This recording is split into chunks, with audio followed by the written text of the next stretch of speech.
Am I overthinking, or are these signs something is off in my marriage? Before getting into the main story, I think it's important to give some background about our relationship. Sorry in advance, this might be long and all over the place with dates and like moving countries, but I feel like the timeline matters. We're a Brazilian couple. I'm 34 now and my wife is 30. We started dating in April 2014 and had our son in 2015. In March 2017, I moved to Japan to study. My wife, let's call her D, and our son joined me in April 2018. In July 2018, I had to take our son back to Brazil because of visa issues. Then in July 2019, my wife's visa expired and she also returned to Brazil. I visited them around October to November 2019, and that's when she got pregnant with our daughter. In December, both her and our son got their visas approved, and we reunited in Japan as a family. We lived in Japan until July 2022, then moved back to Brazil. In February 2023, my wife got a student visa and moved to Brisbane first. In May, me and the kids joined her. We've been living in Brisbane since then. We're planning to move back to Brazil permanently in October 2027. All right, now on to the actual story. I don't consider myself a super jealous guy, just to be clear. Suspicion number one. After our son was born, two of my wife's high school friends, guys, came to visit us. One of them, G, had a crush on her back in school. They didn't meet again after that until I moved to Japan. Shortly after I left, she met up with G again, not alone, but with another female friend. The next day, she suddenly asked me to block G on my Facebook. When I asked why, she gave weird, vague answers, something about him saying strange things, talking about sleeping together, etc. She insisted we both block him. What's suspicious is I have no idea what time she went home that day, or even if she went home at all. She specifically wanted him blocked from my account, not hers. Sometimes I wonder if something happened that night, and maybe he later tried to pressure her or contact me, so she wanted to cut that off. Suspicion number two. When I went to Brazil for 10 days to take our son back, something odd happened. Around day 5, she suddenly messaged me in the evening saying she was extremely tired and going to sleep early. Then she disappeared completely until around 1 p.m. the next day. Later, when I returned to Japan and we had sex, there was a moment where I was using my fingers and she suddenly told me to try using 4 to 5 fingers. Looking back, that felt very unusual and out of character. Now I sometimes wonder if something happened that night and she was trying to recreate or compare the sensation. Suspicion number 3. After our son went back to Brazil, we had about a year where it was just the two of us in Japan. One time we went out drinking with my boss and coworkers. After that, we continued drinking at my boss's house. My wife fell asleep on the couch. I sat next to her, and then I blacked out. When I woke up early in the morning, I had a terrible headache. We were in a bedroom. I was fully clothed, but my wife was half naked next to me. Also, another guy, my coworker, who also studied language with her, was sleeping right next to her. The next day, my boss jokingly said something like, "Dia's a naughty girl," and everyone laughed. At the time, I brushed it off. But now, I'm not so sure what to think. Suspicion number 4. There was a guy from her school. One day, the school group went to Disneyland, and that same day, we had just moved into a new place, and I was working night shift. That guy didn't go to work that day. My wife later told me that the two of them spent the whole day together, even holding hands. At the time, I only got mad about appearances like, what if people misunderstand and didn't think deeper? That night, she barely made the last train home. Her phone battery was dead, and she came home looking extremely happy. Suspicion number 5, darker one. In 2019, when my wife went back to Brazil and I visited her later, we had a lot of sex. Like, unusually intense. She was constantly initiating, very aggressive about it. That's when she got pregnant with our daughter. But now I sometimes wonder, Why was she suddenly like that? Could it be possible she was already pregnant when I arrived?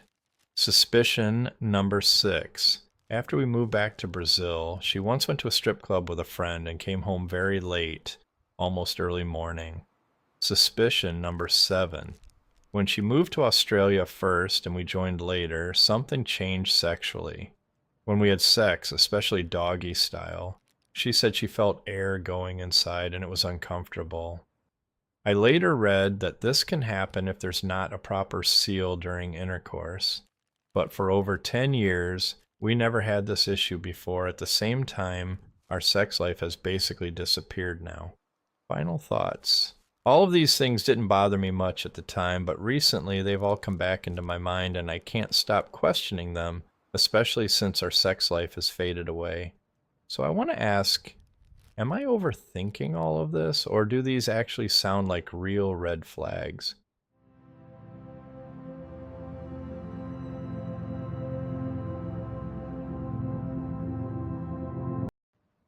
So, I, 24M, have been dating this girl, 26F, for about 6 months now. And honestly, everything moved really fast from the start. We met in a college microbiology class. One day, she randomly approached me asking for a ride on the back of my motorcycle. I didn't even know she was in my class before that. Somehow she already had a motorcycle helmet in her backpack. Later, she admitted she had been stalking me. That kind of set the tone. She has bipolar mania, which has been really difficult, but I've been really understanding and just taken the physical and emotional abuse. She lives with her grandma, always talks badly about her family. Dad left when she was born, mom didn't care, etc. But later, I found out her family actually helps her a lot financially, and she lives at her grandma for free. She just never appreciates anything people do for her and never really gives back.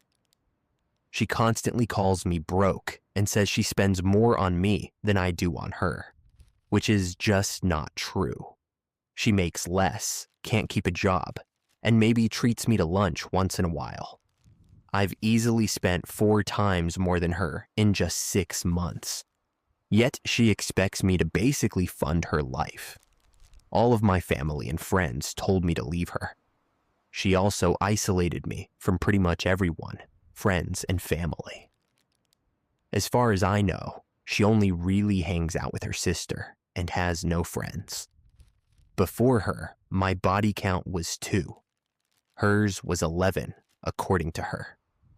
She admitted she cheated in past relationships because she didn't love them, but told me it's different with me because she's too old for games now and wants something serious. Meanwhile, she constantly calls me a cheater and a player and says I don't love her even though I've never cheated in my life. We even got each other's names tattooed like 3 weeks ago. I was planning to propose to her in a couple months at a concert when her favorite song plays. She knew I was going to propose this year. She also expects all my free time. If I pick up extra shifts to make money, she starts fights. Not all of us have other people paying for our lives. Now here's what happened 4 days ago. I was in class. We're not in the same class anymore. She already finished her prereqs for nursing. She told me she was at her sister's place waiting for me to pick her up. I asked why she didn't take her own car. She said her sister got her an Uber. When I got there, she was extremely drunk. Like, not normal drunk. Couldn't form sentences, couldn't sit straight. The way she looked around was off. I honestly thought alcohol alone couldn't do that. She never even told me she was going to drink. I took her to my place so she could sleep it off, but she wouldn't sleep.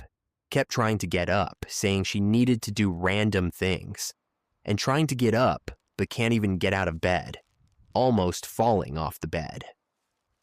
I had to catch her multiple times, basically babysitting her for hours. Eventually, she sobered up a bit and said she took shots with her sister. She threw up 4 times at my place. At that point, I got worried something else might have been involved, so I checked her phone. We share locations, and she's gone through my phone before without asking. I've always let her check mine. She claims I can check hers too, but whenever I asked before, she refused and only offered it the next day when it was pointless. I checked her messages with her sister, just confirmed the drinking. Then I checked her call log. She had tried to FaceTime her ex 3 times that morning, while texting me that she loves me. The first 2 calls didn't go through. The third one lasted 46 seconds. The calls were spaced out too, like an hour and a half apart each, so it's not like it was some impulsive, in-the-moment thing. She kept trying. The same ex she constantly talks trash about. I didn't say anything right away.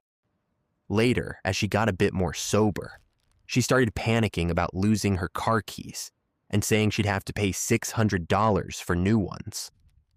I told her they're probably at her sister's place, so I drove her back. On the way there, she starts an argument saying it's my fault for not checking if she had her keys when I picked her up.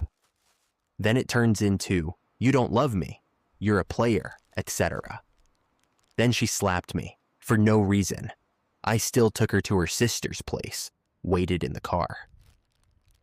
When she was walking back and could see my car, I drove off and sent her screenshots of the call log. At first, even after sending proof, she texted that she didn't call and that she needs a ride back home. All that she cared at that moment was a ride back. Then she said she was confused. Then she said she called him to tell him stop texting me, the boyfriend. Then I just blocked her and kept driving home. Another thing. About a month ago, she showed me a screenshot of this same ex texting her saying he wants her back. She gave me his number and I texted him to stay away from her. He never responded. I asked why he wasn't blocked. She said he was blocked and was using a fake number. Then about 6 days ago, after me and her had an argument, that same number suddenly texts me back after a month saying, "Listen, just because you have her now doesn't mean I can't go and have her again. You better treat her good because you don't know who is waiting for you to screw up. Let's see how long you last." She claimed she had that number already blocked before too. But then on Monday, after I sent her the screenshots, she admitted she called that same number to tell him to stop texting me, which makes no sense if he was blocked the whole time. I'm honestly embarrassed even writing this. I guess it's easier venting to strangers. What do you guys think? #update. Just found out she has 2 kids that she lost custody of and lied to me saying never had a kid.